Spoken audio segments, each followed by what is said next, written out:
او زه هم چې د خدای نه یریږم او د خدای د یره نه جاړم نو دا جړه تاسو ځان مې پر ټسو کې دومره آسان کار نه دی چې د خدای د یره نه پتا باندې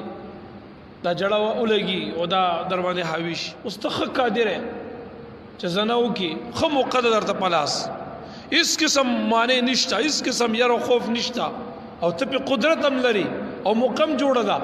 او ته په دغه وخت کې ویریږي چې د خدای په حضور کې به ودرېدل وي تدیب معنا خدای تپوس کوي دا عمل خو خدای منع کړی دی دا عمل خو بدترین عمل دی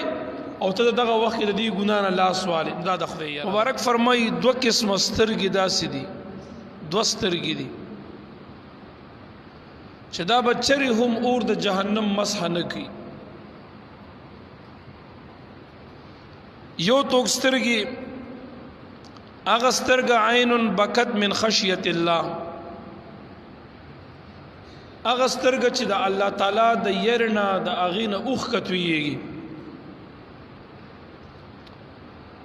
چا باندې د خدای ير غالب شي او دغه ير په وجا د سترګو نه اوخ کې لاړې د دې اوخ کو پتویدو باندې باری تعالی دغه انسان په دې سترګو باندې اور د جهنم حرام وګرځولو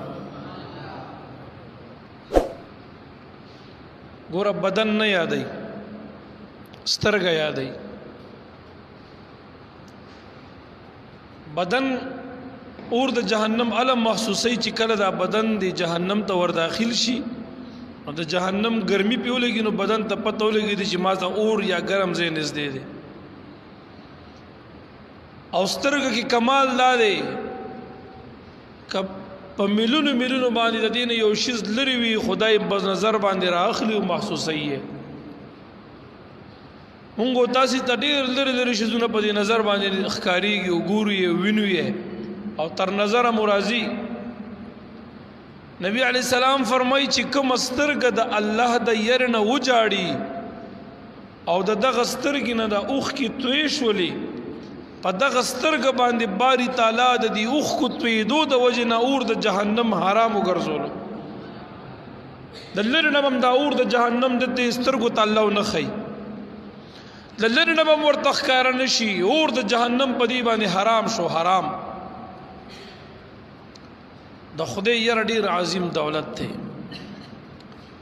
کله چې د بنده مسلمان دی زړه ته په صحیح معنا کې د خدای یې راشي کنه نو بیا د حلال او حرام تمیز پیدا شي بیا د خ او د بد تمیز پیدا شي بیا دغه انسان چرم د خدای نافرمانی نه کوي بیا دغه انسان باندې چرم د دنیا محبت نشي حاوی کېدلې الله دې مونږ تاسو تخپل یره را نصیب وګرځولې کی د خدای یره دا د انسان د تقوا ذریعہ ګرځي دا د انسان د ولایت ذریعہ ګرځيږي دا د انسان د نجات او د فلاح ذریعہ ګرځيږي یو سړی دا غواړي چې زه کامیاب شم بس د خدای یره په دې زړه کې ساته تقوا م راځي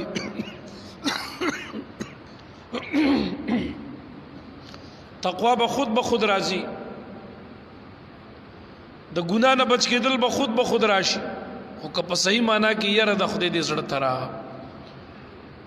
اسی کومو تاسو ځان لکینو او زه هم چې د خدای نه یریږم او د خدای د یره نه جاړم نو دا جړه تاسو ځان مې پر ټسو کې دومره آسان کار نه دی چې د خدای د یره نه پتا باندې دا جړه ولګي او دا در باندې حاویش ا د خدای یره چې پچا باندې په زړه کې څوک لري نو ځکه داغه متعلق اوس روایت او حدیث ویم داغه نخ در تخایم کیسه بډی روک دراش سره د قدرت نه سره د طاقت نه سره د مقینه چې ته د خدای تعالی یره در باندې غالب شو یو ګناه دې پرې خو دغه خشیت ته مستحق قادر ہے چې زناو کې خو مقدر ته پلاس اس قسم معنی نشتا اس قسم یره خوف نشتا او ته په قدرت هم لري او مقام جوړه ده او ته په دغه وخت کې ویریږي چې د خدای په حضور کې به ودرېدل وي تدیب معنا خدای تپوس کوي دا عمل خو خدای منع کړی دی دا عمل خو بدترین عمل دی او ته دغه وخت د دې ګنا نه لاس والي دا د خدای یاره ده د غلا مقراغه د جواره مقراغه د سودخوره مقراغه هر ګناه چې مقرا شي او پتا دغه وخت کې د خدای ير غالب شي او د خدای د ير نه ته دا ګناه پرې دی استا پزړه کې پوښا چې په صحیح معنا کې خشیت او ير د خدای موجوده ده موږ په خلوا ير موږ ټول د خدای نه یریو او بهشکه خدای لوی ذات دی او قهار دی د خدای نیول سخت دی او د خدای ير په کار ده ټول خدا سی وایو او که دکانداری کو د ملاوت او د دوکي وخراشي نو سست نه کو مړه چې هر ګناه نن سبا په دې معاشره کې سوچو کوي مونږ باز ځان ته تقوادارم وای د ګناه موقنن مونږ تقوادار یو مونږ خلک یو خو چې د ګناه مقراغه بیا په داسې ورزغلو داسې ور ټوب کو په یقین په خدای وکم چې دا موده ټیپر هم راته بیا نخکاری په صحیح معنا کې د خدای یره د زړه ترش